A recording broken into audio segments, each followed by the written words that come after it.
रावलपिंडी की इंसदाद दहशतगर्दी अदालत ने PTI 26 नवंबर एहतजाज केस में अदम हाजिरी पर अलीमा खान के 20 लाख के ज़मानती मुचलके जब्त कर लिए।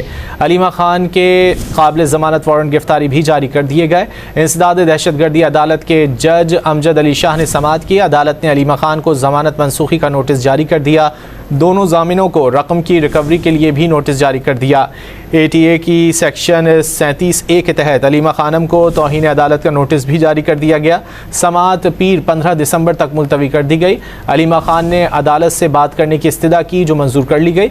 अलीमा खान ने कहा कि मैंने बानी का पुरअमन एहतजाज का बयान दिया था, मैं जब कह रही हूँ तो गवाहों की क्या ज़रूरत है।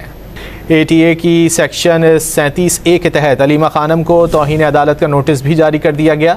समाअत पीर 15 दिसंबर तक मुलतवी कर दी गई।